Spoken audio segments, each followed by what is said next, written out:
Well, good evening, everyone. It's 7 o'clock.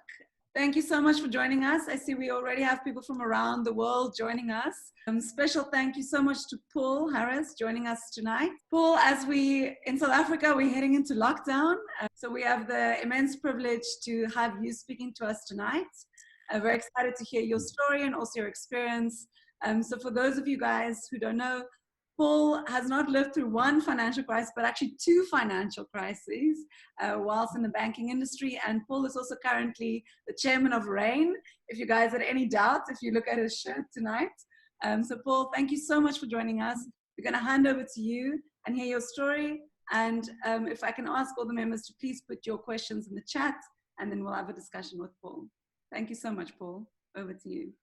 Yeah, Arlene, I think I'm most comfortable in sort of answering questions and so on. So let me just start off by giving you background as to, I think, why you've actually, why you've asked me to talk to this august group. We started our company and those were very difficult times in South Africa. And in fact, in the mid-80s, I'm sure none of you will remember, but you could maybe read about it. We had a massive economic crisis, obviously together with the crisis around the fall of apartheid or the rebellion against apartheid, which ultimately, as we all know what actually happened. But it was very difficult times. It was a lot of violence, a lot of people were being persecuted and discriminated against. I mean, it was a terrible time. And that all sort of culminated at the end of the 80s. And as we know, that we had the transition in the very early 90s. But the economic impact was already severe. In 86, for a debt standstill. Now, for those of you that don't know what that is, I can tell you it's a scary thing. Basically, one day the government stood up, it may have even been PW Botha, and said nobody will be allowed to repay any foreign loans. So you can imagine what the international community, how they responded to that. So we had a debt standstill. That's when they had the financial rand, where they split the rand, and you had this parallel currency that could be used to redeem overseas loans. And that traded down to about a 30% discount to the real rand, the so-called commercial rand. The point that I'm making is that was a very crisis-filled decade. And then in 1987, we had the collapse of the stock markets around the world. And it was, I mean, as scared as what it has been over the last week or so internationally.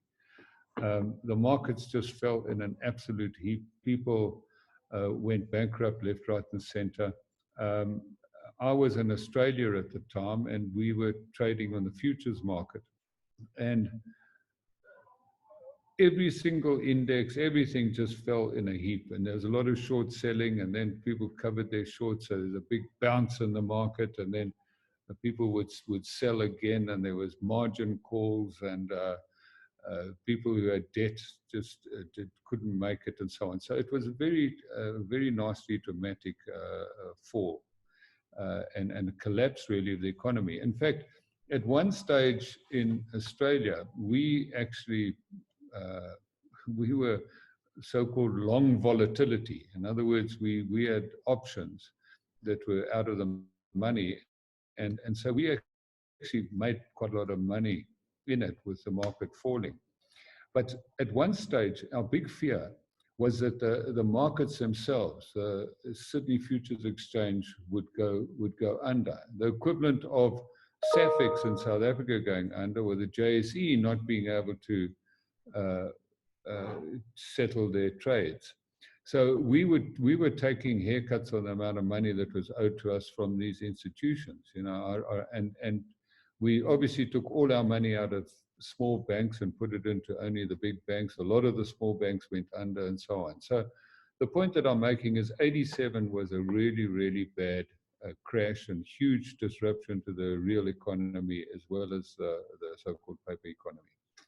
Then in 2000, we had the dot-com bust, where all the dot-com companies had these very fancy valuations fell in a heap, and they went down to nothing. So bankruptcies, a lot of people that had invested in them lost huge amounts of money.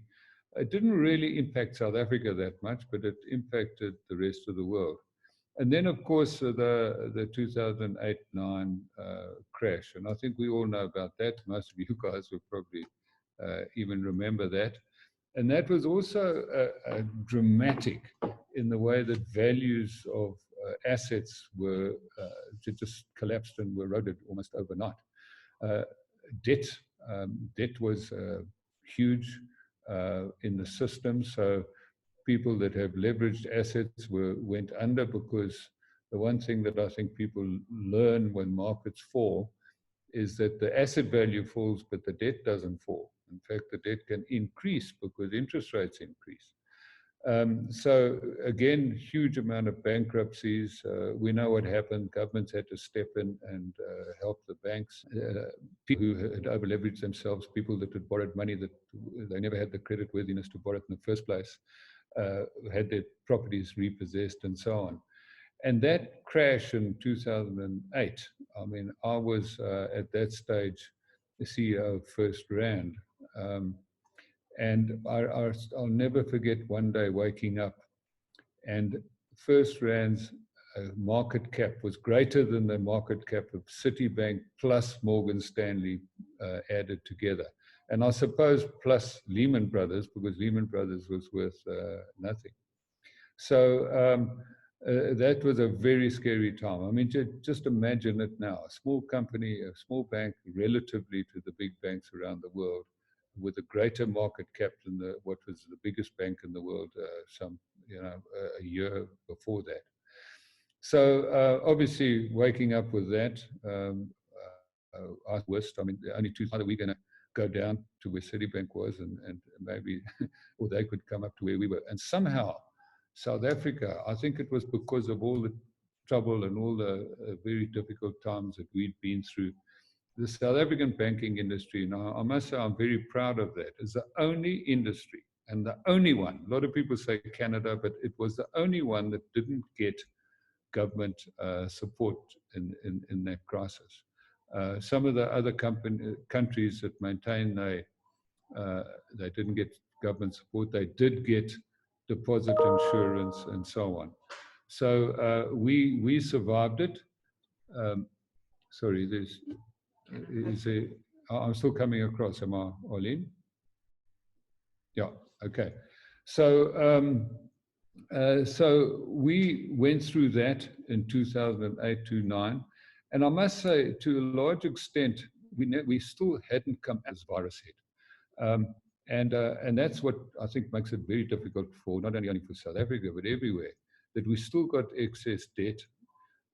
And the economies still haven't really properly recovered. So because of the measures that were taken to reinflate the economy through very loose monetary policy, quite a lot of fiscal intervention and so on, there isn't a lot of dry powder left in governments and in reserve banks around the world. I mean, we can have more quantitative easing, we can reduce interest rates, but reducing interest rates monetary policy isn't going to make any impact now. And then when you talk fiscal policy, governments have to borrow more and more money. I mean, we're already over indebted, and we've been supporting, airlines. For example, I mean, we've got SAA that's been taking huge amounts of money to keep them alive, they can fly sort of wealthy people around the world. I mean, it's just an absolutely ridiculous situation. I always say that if a national airline is a strategic industry, what about trousers? I mean, let's nationalize trousers, the trouser industry. So we just simply haven't got the dry powder to deal with this. We've got very little dry powder. Okay, so now this massive event that will be the only event in our generation of equal magnitude, in my view, from an economic point of view, hits us. And I must say, it is quite difficult in these early stages to be anything but very bearish about things. There's absolutely no doubt that there's total reset in the way companies work and the way the economy works, the type of companies that are going to survive, the ones that aren't going to survive. We all know that small companies, they need cash flow. A lot of companies are new companies that have been built and are still, they're still investing rather than paying dividends and over the hump, as it were. Invariably got quite a lot of debt. Asset value comes down, debt stays the same. So it's a grave situation that we're in. And if I had to sort of predict what's going to happen, and nobody can really predict it, I shouldn't even try, but there are just a few things that I think we should just bear in mind. And the first one is that we are in a bit of a honeymoon period at the moment. I think the president has shown unbelievably good leadership qualities. The way that he's got everybody behind him, the way that he's consulted. And I must say, if we were ever frustrated at the pace on which other things have happened and his style of consulting and moving forward with a broad base, I think this has just shown what an incredibly good leader he is, and that leadership style, in fact, is the only style. I mean, just imagine if we had the previous president out there at the moment. I think we'd be in really serious trouble. So I think this period has done very well, but I do think that we must accept that the cracks will begin to show. Our infrastructure is simply not good enough to handle it from a health point of view for certain. Other parts of the infrastructure are in bad shape. So I think you will start getting people squabbling, blame, pointing fingers, complaining about government, and the political opportunists will come into the game at some stage. I think it'll be very, very difficult, irrespective of what happens to the progression of the virus. If it continues to grow exponentially, I think whatever happens, just try and imagine a situation where there's now people are clamoring to lift the restrictions. I mean, I just can't see the president standing up in the next couple of months and saying, right, from now on, we're lifting all travel restrictions and so on. It'll be a political bun fight. You can just imagine if there's one coronavirus or anywhere else in the world, you'll have to get a special medical certificate to travel. And, these are just speculative things that I'm talking about. So I think it's going to take a long time. And maybe my only point that I'd be very happy to take questions or start discuss some other aspects. I think the most important thing that I would say is that you must plan for the worst and hope for the best. Plan for the worst and hope for the best. I think a lot of people are still in denial, and therefore you sort of hope things will come right. But I think that things are going to get really tough, and people that accept that things are really going to get bad.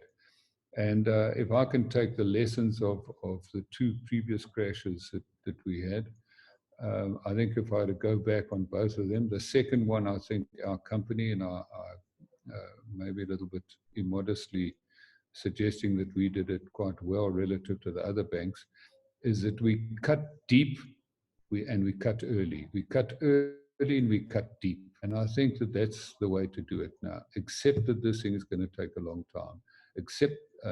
We'll plan for the worst and then take the pain up front. You quantify gravity. So that would be the advice that I would give entrepreneurs. Okay. Thank you very much, Paul. And that was really useful. So we've got our first question here from Andrew, and he asked, Paul, what did you do personally to remain positive in these past crises?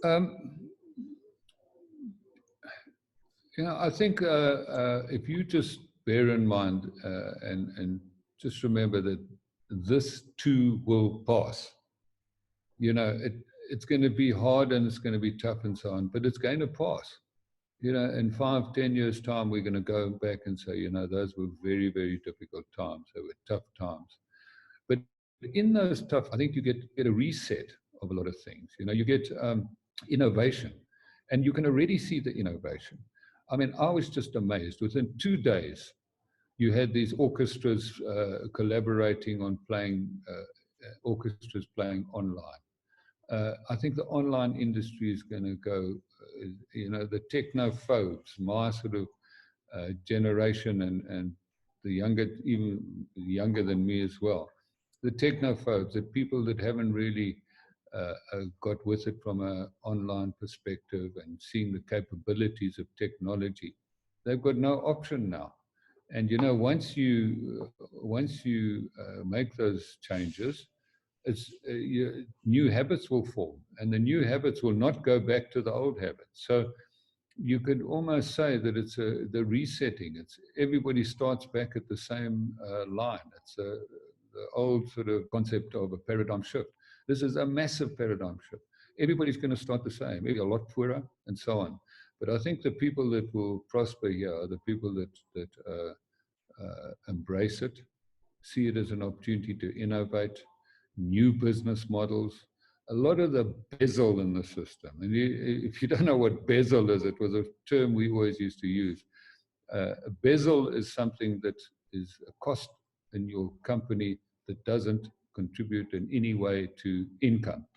For example, a really nice painting on the wall is very nice, but it's bezel because you don't need it. It doesn't contribute to income. So I think a lot of the bezel in the system and in companies will be taken out. They'll become more efficient, better innovation. So out of these, in this crisis, I think we're going to have much better companies. We're going to have new systems. We're going to have new business processes. I think we're going to have new leadership. So this too will pass, and in due course we'll look back on it as a time that I think things changed, and things changed for the better. On the big macro picture, a cleaner world, a more caring world. I think Ubuntu. We in South Africa are now working together. It's fantastic. People are caring, and I think you just take a look at the sort of high priest of white monopoly capital, Johan Rupert, and he's personally coming up with a huge amount of money. These people care. I mean, I think all these things are very positive for the long term. Thank you very much, Paul. So I also have a question. Practically, you're mainly involved with RAIN at the moment. What are the practical changes that you've seen in your business? Well, this is a very interesting point. Obviously, because you've got some very important key strategic divisions, like, for example, looking after the network. Now, if everybody's sitting in the same place looking after the network, one guy gets the virus, that whole group is threatened. So one of the first things we did is we split that into different teams that sat in different areas and different offices and so on, and I'll come to that in a moment. So you weren't vulnerable to an infection coming into one part of your business, because you're almost like disaster recovery sites. But we split the key strategic sites in that way.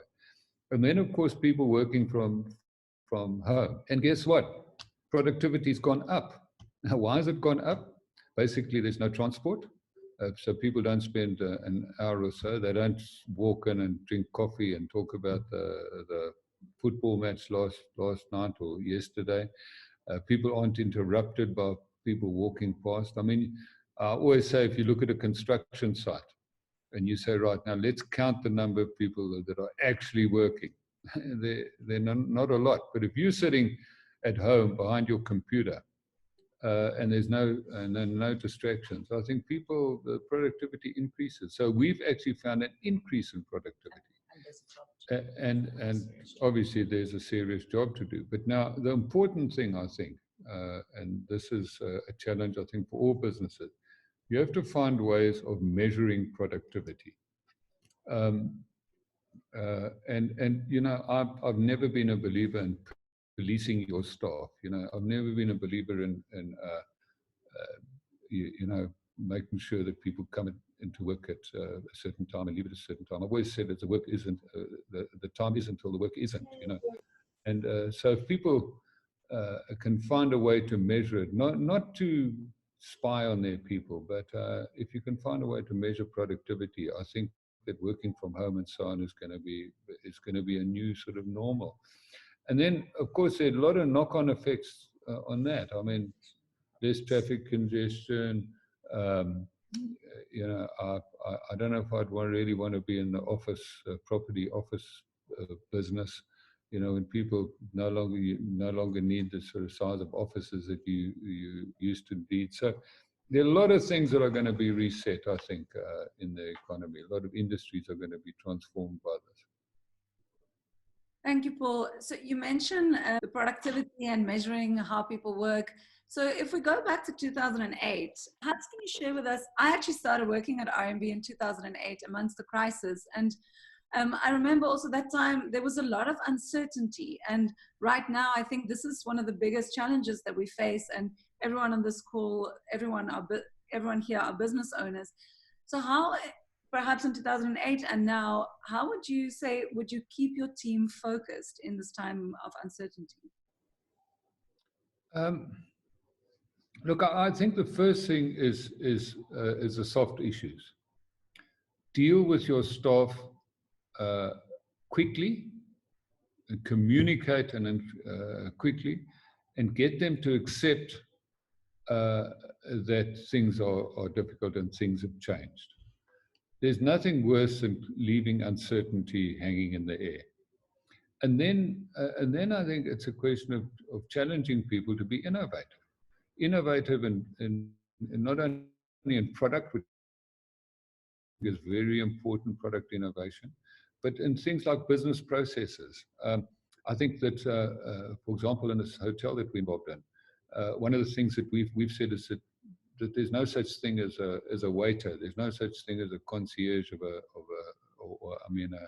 maitre d' of a hotel. They're gardeners and they're housekeepers and they're involved with the maintenance of the place.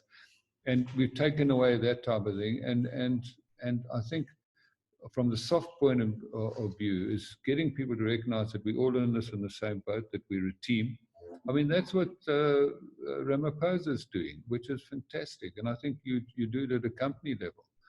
Communicate, get people to accept that things are tough. I mean, there's no point in saying, right, we're going to pay your salaries for 2 months and we're going to wait and see what happens. I mean, that just creates incredible uncertainty. I mean, one of the things we've done is said, right, as from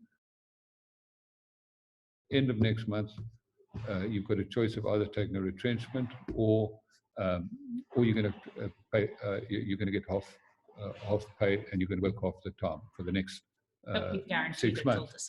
But we guarantee them up until a certain time, and we know what our resources are to do it, and there's certainty, and people then rally together. People rally together in difficult times, and I think that's what one should concentrate on. I think very much the soft issues are become so much more important. Gees, gees in the company. Thank you, Paul. So relating to a previous point you mentioned about cutting deep and cutting early. So we've got a question here from Simon Back. He's from the Winelands. And he said, how do you think about the cutting deep? So he says he's on board with cutting into the fat and the muscle, but the tricky question is, how do you avoid cutting into the bone? I think the first thing is to determine what resources you have. And if you've got no option, well, then you just cut into the bone. It's as tough. It's as difficult as that. I think it's just face the absolute reality of it. And I think I'll give you an example. I toured New Zealand once, and we stayed at a guest house that I think they had 5 rooms in the guest house, and they were run by a couple, a man and a woman. And in the morning, he woke up and he mowed the lawn and he did whatever he had to do in the beautiful garden. Then he went into the kitchen and cooked the meal. While we were having breakfast, his wife was making the beds. And at the end of the day, we said, this is a beautiful place. There are 2 people working there. Now, that's because it's labor in New Zealand. South Africa, suddenly it's a totally different story. We've got a hell of a lot of people. So it is a question of just accepting what your resources are, what you can do, and then you have to do it. You can't defy gravity. So cutting into the bone, it's a tough thing to say, but to just take a look at your resources, see how long you can hang in, and then just multitask and communicate well with your staff. I can't say much more than that. Thank you. Paul, next we have from Kees quite a direct question in terms of rain. So he says the communications minister announced today that they would be releasing additional spectrum to operators to help them cope with the unexpected surge in demand. So are you, as RAIN or others, geared to utilize this extra spectrum? Yeah, it's actually not a difficult thing to use more spectrum, but I don't think people must see a spectrum allocation as the panacea for everything. You get more spectrum, you're still going to have to build towers and so on. It's not a quick fix. And also, there's no ways they can do it sort of instantaneously. I mean, they could, for example, in some cases, in very limited cases, if your spectrum allocation is in a certain band and there's an open band next to it, that's quite an easy thing just to extend the band. But to allocate pieces of spectrum outside of the band, that's where you already are, sometimes it requires more different equipment, different radios and that type of thing. It's capital expenditure. It's not a quick fix. Thank you, Paul. We spoke earlier about we must expect the worst, and this is definitely going to last for quite a while. And I'm sure none of us really know, but there's a question here. What should we expect for this worst case? How long will it take? Because this will affect the decisions to retrench or when to retrench in some cases to predict your cash flow. Arlene, there's no ways I can predict it. I mean, we've all looked at the curve, the flattening of the curve and so on. Just remember, the flattening of the curve means that you almost accept that a huge percentage of the population is still going to get the virus. And the reason you flatten the curve is so that your health infrastructure can handle it. So people are still going to get infected. I mean, I don't think anybody says that you're going to just totally stop infections. So I must say, we've got the 3 weeks now. If we go by everything that's happening around the world, it's going to be exponential from here. I think we're really trying to arrest it. We'll be the first country in the world almost to do it. But let's just do a scenario and say we do arrest it in 1 month's time. I mean, can anybody see the president standing up and say, wow, fantastic, that was a tough time. As from 1st of June, everybody can travel again, everything is open again. We're going to have to take that bit by bit. And so I wouldn't want to speculate, but it's longer than what we think, longer than we hope for. So I think it's going to be longer. Yeah. But I'm not an expert. I mean, everybody's got their own opinion on this one. But I agree with you. So slightly related to that, we've got a question from Rajiv. He's in Mauritius.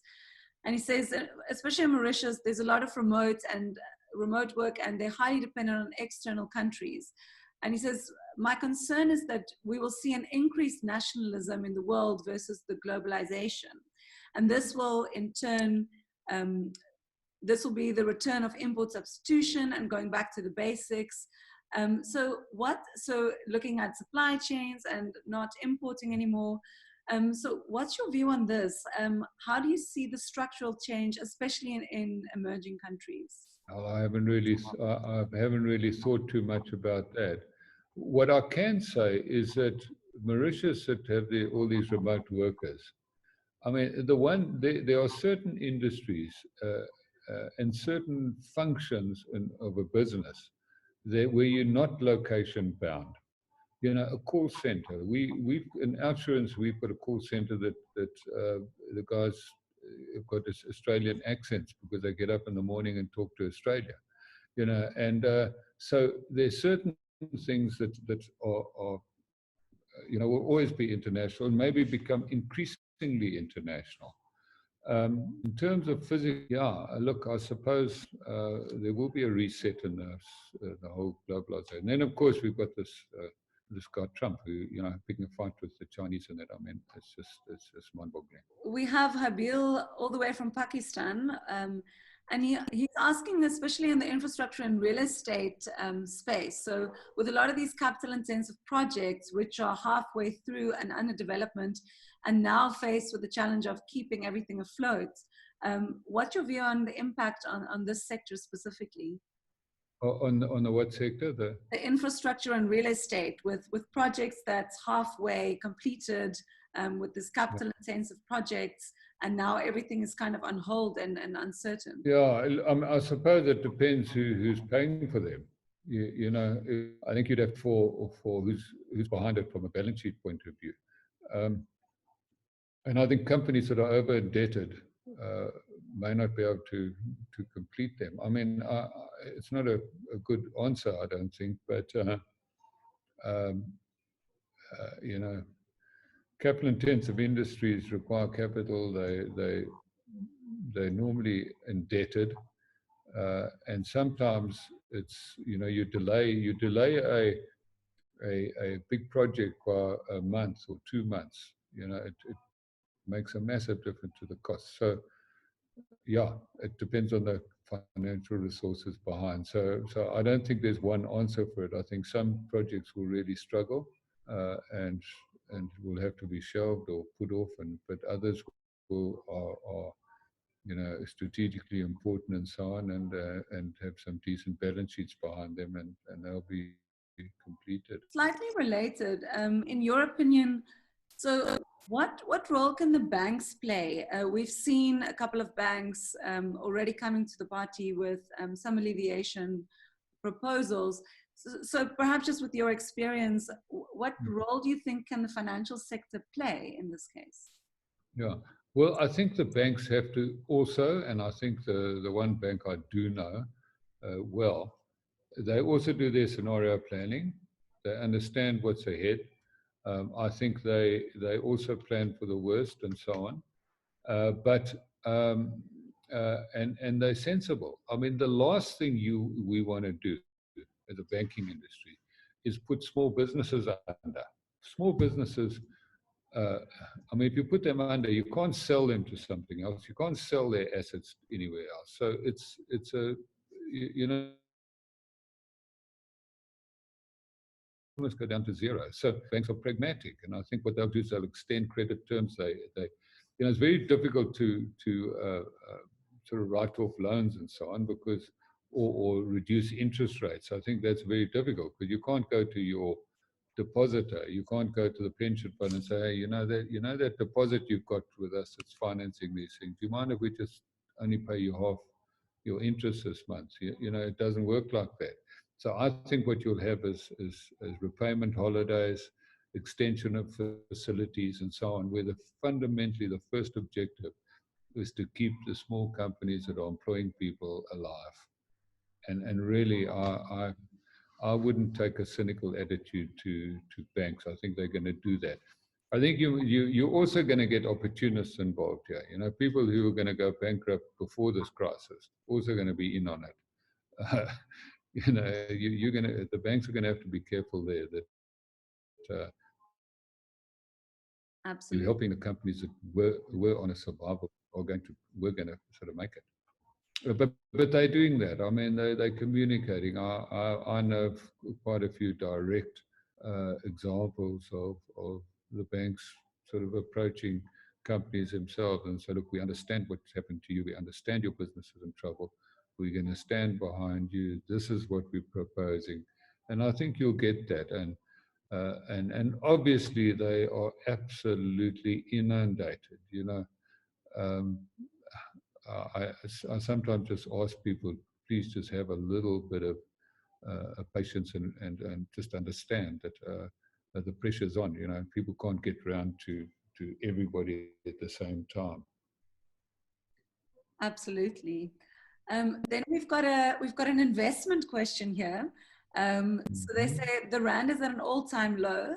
Do you have any specific views, local versus global investment advice, or just maybe some views on the current market situation, or is that too difficult to answer? No. Whatever I say is going to be 50-50. I really, I don't know. I think there's some industries that are going to be affected more than others. Uh, in a sense, maybe the best industry to invest in is the tourist industry. Why? Because it's the absolute lowest. And is tourism going to fall over? Are we going to ever stop touring? No.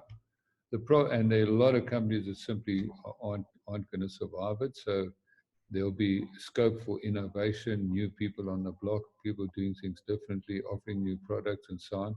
Unfortunately, it may be at the expense of people that are there at the moment and that have been the victim of this crash. So, okay, the counter-cyclical thing would be to invest in tourism.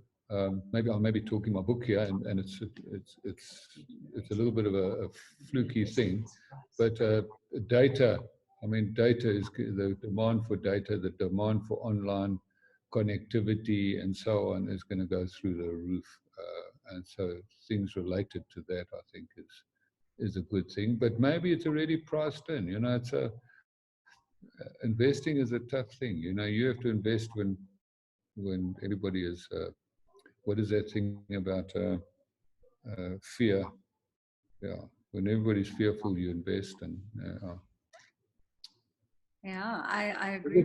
okay, you a bit of courage, but look at the counter-cyclical things. But then get into industries that are strategically going to make it. I wouldn't go sort of invest in industries that are strategically in trouble. That over the long term, I think intermediaries are generally the targets of a lot of online. Because you can contact the customer directly. You don't have to. In the new world, you don't have to work through an intermediary. So intermediaries are, I think, going to be have some difficulty. But maybe some of the people there are intermediaries. So why you don't ask me these questions that are going to make it difficult for me? No, but we're just having a discussion. I agree with everything you say. On the data point, someone asked you to say the data costs in South Africa are quite high compared to most other countries. Recently, and I know Rain was already at half the price of the other networks, but recently we've seen a significant price cut coming. And the question is it too little, too late, or what's your view on the data pricing in South Africa? It is a very, very difficult and complex thing. What do you compare with what? You know, I must say that if I just say to you, you've got a big bag of sugar, right, and that weighs 10 kgs, right, and there's a sachet of sugar that you put into your cup of coffee. Now, should the sachet be the same as with the big bag of sugar? And the answer is obviously not. It's small pieces. So now, if you measure data by 1 megabit of data versus, somebody who's got a big, buys a few gigs, it's very difficult. So there's a lot of misinformation, and I think comparing apples and pears. And then you compare the data costs, let's say, to a highly dense country take Hong Kong, for example. South Africa versus Hong Kong. In South Africa, we are a massive country. We've got massive transmission networks we have to build. It's a totally different. It's very, very difficult to compare to compare data costs. I personally don't think, given the spectrum, given the capex required, given the distances between things and so on, I don't think that our data costs are excessively out of line. I really don't. Yeah, that's an interesting point. And also, as you mentioned, it'll be interesting to see the change now, the change in behavior of using more data and people going more online. It'll be very interesting. Yeah, which relates to the next question. I know some of these answers, but there's a question about what is RAIN doing for online education? Well, we are very, very strong supporter of the Click Foundation, and they focus on early childhood. Now, this is a strategic issue that I've sort of been involved in for a long time, since the very early 90s when we came back from Australia. And that is that at the time of the transition, everybody wanted to do something about education. And they focused, in my view, in the wrong place. We wanted to improve matric results and so on. But I think that we should have taken a much more strategic view at that point and say, we have to go at the bottom, at the start. Go to the early childhood, get people that they can read and that they can do some basic mathematics and at the early stage get that. So that's why our focus is very much through the Click Foundation on early childhood. And literacy. We were, and I'm not saying we shouldn't do it, we should do it everywhere, but this is our focus, is literacy and using technology to improve literacy. Again, it's sort of playing to our strengths. And I think that online learning is going to become bigger and bigger. The type of innovation that's taking place, the type of innovation that is possible with advances in technology and so on is amazing. And so we and Click Foundation now, we already got over 80,000 kids. We employ a lot of people. I think 340 odd facilitators, and that's another thing. It's sort of changing the paradigm of learning. Instead of having a teacher, you've got now a facilitator, somebody that's in there, and their job is to make sure that the kids get there on time, that the computers work, and so on. It's a different skill set, and I think it's more it's aligned to the new way of doing things. So yeah, so we're very, very into that, and we've I don't know how many schools we've got, but up until, in fact, I haven't checked it for a while. For a long time, we had more kids that we were teaching to read effectively through our Click Foundation than we had customers. No, you pipped me. And now Nicholas says that the customers have now pipped the kids that we're teaching to read. But RAIN, no, and I say this with all. RAIN gives about 80,000 access. Yeah, and I say this with all sort of humility. Our company, we want to make a difference to this country, and that's our purpose. It's I think most of us that are involved in it have had, and we made sufficient money and so on, which is now we're losing very quickly. But we made enough that it's not about making money; it's about making a difference. Oh, that's amazing. And watch us. We're going to make mistakes, I think. We look forward to that. So there's obviously now a lot of jobs that's redundant. Some of them are in the short term for the next 3 months, 6 months, we're not sure. Some industries will completely fold. We already have such a high unemployment rate in our youth. Do you have any thoughts or ideas, or perhaps if there are EO members out there that now have staff that's redundant, maybe innovative ways that we can think about creating new kind of jobs Any advice in the job creation? I think it's an opportunity for people to reskill themselves. Yeah, so and if people have been made redundant, it's they have to survive in some way. But what an opportunity now to reskill. And online, as you know, you can get one of the best degrees, best qualifications, and so on by taking online courses that don't cost a lot of money. In fact, a lot of them are free. Yeah. So I mean, I think it's more going over the company and saying, and going to people themselves and to say, right, reskill yourself, reskill, and sort of get engrossed in that. Yeah, that's and it's always starts in every company and so on. It starts with somebody with a really good idea that's totally obsessed. That some the entrepreneur that doesn't live a balanced life. Entrepreneurs don't live balanced lives. I don't know if there's anybody here, but there's no time to have a balanced life if you're an entrepreneur. You're obsessed. And entrepreneurs that start small companies and so on, they become big companies. Every started a small company, and that's where people employ. That's where employment comes from. So I'm sort of going roundabout and answering your question, but people reskilling, being involved in innovation, I think that's important. I always say that the lowest level in your company is capable of innovation. You just give them the opportunity to innovate. Absolutely.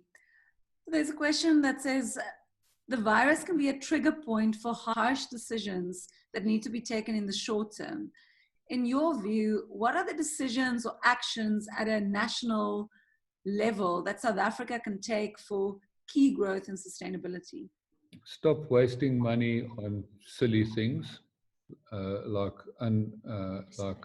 SAA. I mean, imagine if we had the money that we poured into SAA to fight the virus. I mean, it would be a totally different book. So I think just some sensible economic decisions. I mean, we're almost forced to make them eventually. That's one of them. So the SOEs is obviously SOEs. Sorry. It's obviously an area where we've been wasting a huge amount of money. And then I think trusting the private sector. Unfortunately, there's still people still fiddling around with the concept of the state has to have a big role. The state's role is to facilitate things. I'm becoming a little bit political now, but the state is to facilitate, and then leave it, and then create an environment that the entrepreneurs can come up with new ideas and work their butts off as they do. That's the way to go. So I think we've been fiddling around with these ideological concepts that have been proven over and over and over not to work, and we're still dancing around and trying to appease all that. I think this is going to say, chaps, we can stop all that nonsense now. Let's just get on and create an environment that people can innovate, because we've got no other option. Completely agree. Our EO Cape Town president just said here that we should get governments to have EO at the table so we can get the entrepreneurs. So I completely agree with that. Maybe a related question as well. It seemed like Cyril did really consult the private sector, and someone here asked if you're able to share, if you were part of these discussions with government in preparing. I'm an old has-been, and I speak to people that, some people that have been consulted, but no, I haven't been directly involved. Okay. I think they were hoping for the inside scoop there. I haven't got one. So as a follow-on to that, so we've seen some steps taken by government in order to combat this, and I completely agree. I think Cyril has shown great leadership, and I'm quite proud of South Africa. I think we're one of the countries that's dealing with this the best. But a question around, do you think we can expect real support from government, especially to business and in this context as business owners to deal with this. And maybe as a follow-on, there's also these funds made available from the Rupert and the Oppenheimer family. What's your views on these support mechanisms that we can expect? Yeah, look, I just hope, and maybe the only little bit of advice that I gave here is, if you're going to, and the government has to help, and you know, businesses cover a lot. You have to go through the distribution channels that actually work. For example, I think that they should make a huge grant to each bank, and make it a condition that the bank then lends it to small businesses, for example. You know, and then you monitor that and pay it back, and the bank doesn't make a profit out of it. But the banks have got access to all the small businesses. They know the small businesses. They can distribute. Now, the biggest mistake that the government can make is that they start doing it. And I fear that. I fear that they say, right, you have to fill in a form, and then you must go to the Department of Trade and Industry, and so on. And you know, the government has tried that often. You know, they've tried it with the set-top boxes, for example. You know, where they could have gone to China, they could have got a spec of what product one needed to do, and they could go to all the retailers, and they could have sold that in really no time. But what did they do? They had a big tender, and then they're going to do it, and they've got warehouses of the stuff that's going. You know, government must just recognize that they just aren't set up, and they haven't got the psyche to distribute. So I think that the most important thing would be to work through the distribution channels you've got. You know, if they're going to put out food, for example, go to the big chains. You know, they can do it. You know, go to the Nando's of this world. You know, they can know how to distribute food. You know, they've got big distribution networks and that type of thing. But I think that this crisis may, for the first time, bring business and government a little bit closer together. Yeah, there's one of the big problems is ideology. You know, unfortunately, you've still got, you know, ideological, very, very socialistic, even communistic people who are running the place. And I mean, just about every other damn country that you know, that ideology is tried, and there's still people who think that could work here. You know, so hopefully that this crisis eventually gets some sense into it, and I feel that it has. I mean, I think people are working together. It's very, very good to see that. But that's not to say it's going to carry on. It won't be long before people start pointing fingers at each other, because we're in a crisis and it's going to be difficult. I mean, 21 days locked up in your house. I mean, people's nerves are going to get frayed, they're going to lose patience, and so on. So we're in for a really tough time here. Can you give us some advice on how to stay sane in the 21-day lockdown period? I don't know. I really don't know. I would say one opportunity, looking at all the young people around here, why don't you just try and do something, or get some skill or some interest that you've never had before? That would be brilliant. I mean, I think that's what I do by a lot of time. But, you know, entrepreneurs don't always have time. You know, they're thinking about other things. They're still thinking about their business and so on. But if you've got time to waste and you can do it productively, why don't you go totally off the wall and think of something totally different that you've never done? Can you play the guitar, Arlene? You can. I can, actually. Okay, well, what about the piano? Try that. I must upskill myself again. Okay, Paul, one last serious question. So putting yourself in the shoes of the EO members here, before the crisis hit, we all had businesses with revenue of at least $1 million, but some do fall in the SME category. So if you put yourself in our shoes, what would be the key questions you would ask yourself if you are now in this position to decide whether to close your business or to continue? I think I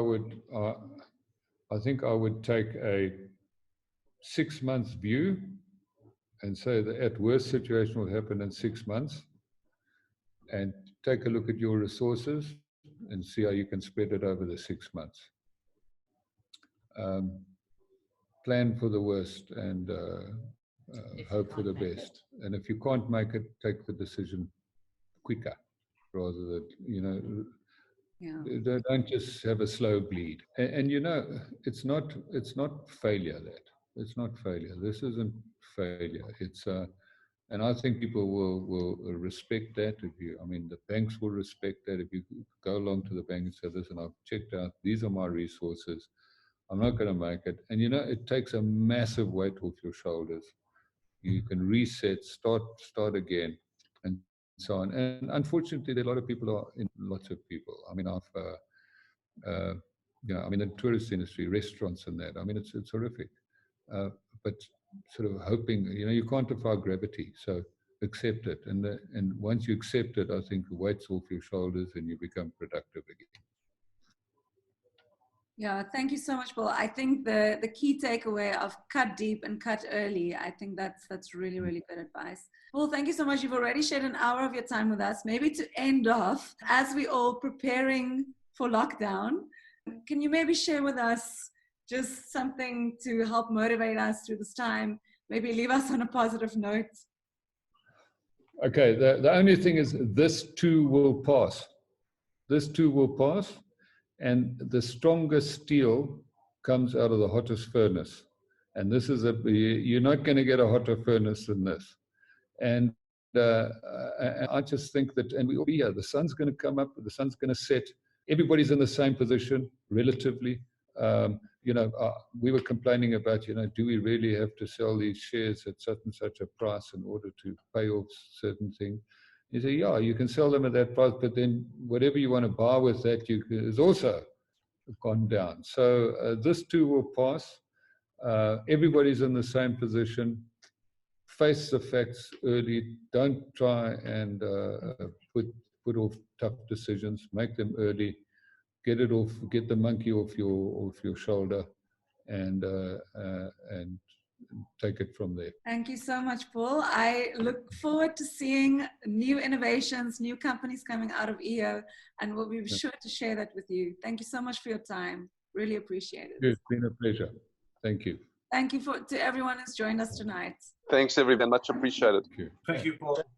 Paul, thanks, Arlene, for putting this together. Great. Really appreciate it. Cheers. My pleasure. Thank you. Nou gaan ons braai. Klink lekker. Ja, nou kan ons wyn drink en braai. We ended on a positive note. We're all going to start new companies. We're going to take over the world. Thanks, Paul. Cheers. Cheers. Pleasure.